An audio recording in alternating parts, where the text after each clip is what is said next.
Oi turma, nesta segunda aula do ProRem vamos estudar fluidos, que será nosso último assunto da unidade.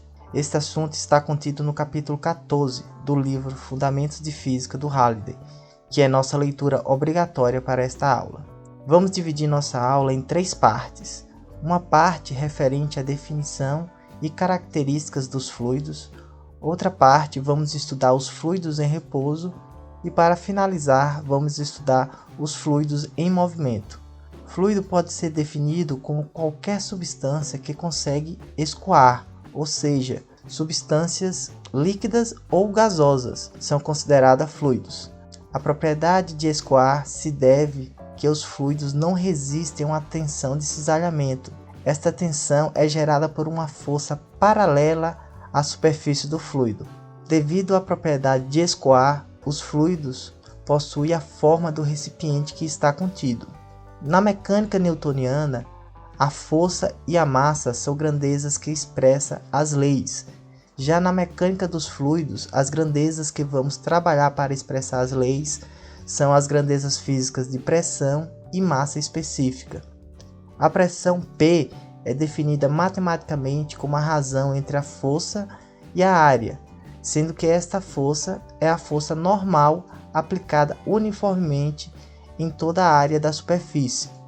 A massa específica, representada por ρ, é a razão entre a massa do fluido e o volume do fluido, sempre considerando que a massa específica será uniforme em todo o fluido. Em um fluido em repouso, temos que relacionar a pressão com a profundidade ou a altura, ou seja, com a direção vertical. Consideramos um recipiente com um fluido em repouso. A pressão dentro desse fluido varia com a posição na direção y.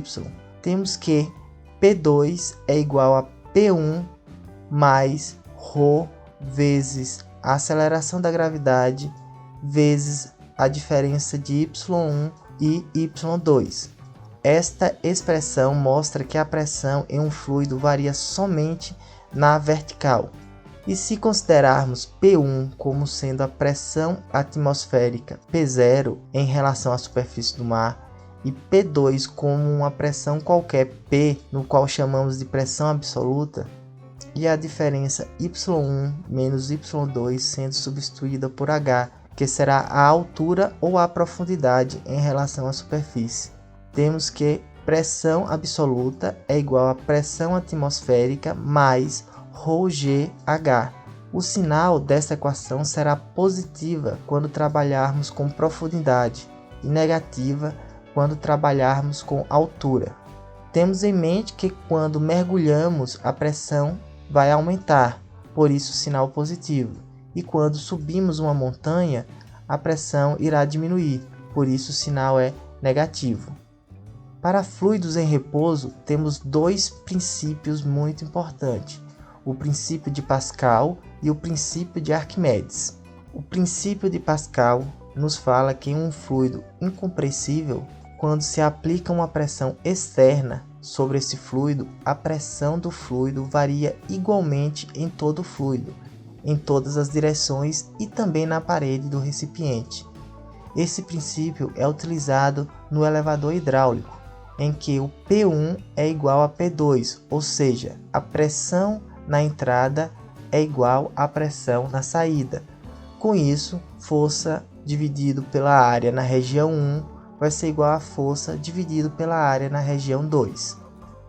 Outro princípio importante para o estudo dos fluidos é o princípio de Arquimedes, no qual fala que todo corpo imerso em um fluido sempre desloca um volume de fluido igual ao volume do corpo.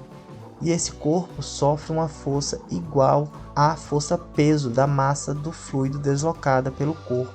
Esta força chamamos de empuxo, que será uma força sempre orientada para cima. Com isso, o empuxo é igual ao peso do fluido deslocado. Como o peso do fluido é igual à massa do fluido vezes a aceleração da gravidade, e a massa do fluido é igual à massa específica do fluido vezes o volume do fluido deslocado, então o empuxo pode ser representado pelo produto da massa específica e do volume do fluido e da aceleração da gravidade. Também em relação ao empuxo, podemos analisar se o corpo está flutuando, ou seja, ele está em equilíbrio estático. Com isso, significa que o empuxo é igual ao peso do corpo. E se o corpo está afundando, ou seja, está se movimentando para baixo, com isso indica que o empuxo é menor que o peso do corpo. E se o corpo estiver em movimento para cima, isso indica que o empuxo é maior que o peso do corpo. Agora que já estudamos fluidos em repouso, vamos estudar os fluidos em movimento, que é a área da física chamada de hidrodinâmica. No escopo da física 2, vamos trabalhar somente com fluidos ideais, ou seja, fluidos com escoamento laminar, escoamento incompressível, escoamento não viscoso e escoamento irrotacional. Se estamos trabalhando com fluido em movimento, temos que estudar a velocidade do fluido. A expressão que correlaciona a velocidade de escoamento do fluido e a área do tubo em que o fluido está escoando é chamada de equação da continuidade. Considerando um tubo com diâmetros diferentes ao longo do seu comprimento, ou seja, área transversal diferente, temos que a área da região 1 vezes a velocidade da região 1 é igual à área da região 2 vezes a velocidade da região 2. Este produto da área pela velocidade chamamos de vazão volumétrica, e a equação da continuidade nos informa que esta vazão volumétrica é constante. A vazão mássica é a vazão volumétrica vezes a massa específica, que também será constante.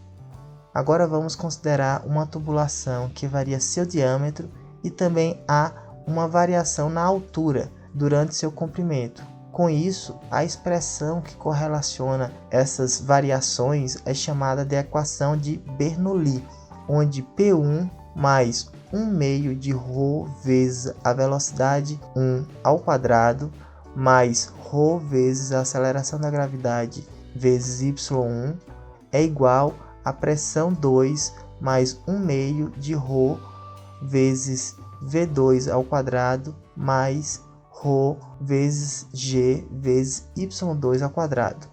Com isso, a pressão do fluido irá variar devido a dois fatores. Um fator devido à energia cinética, pois estamos variando a velocidade, e um fator devido à energia potencial, pois estamos mudando a posição y do fluido. Então, a equação de Bernoulli nos informa que a pressão mais um fator cinético mais um fator potencial é constante.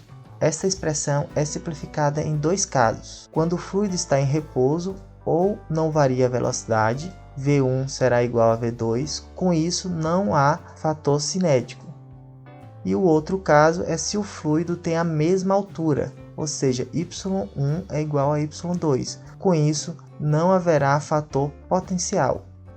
E para fixar o assunto, façam os exemplos que estão no Halliday. Depois confiram suas respostas com o passo a passo que tem logo abaixo do exemplo.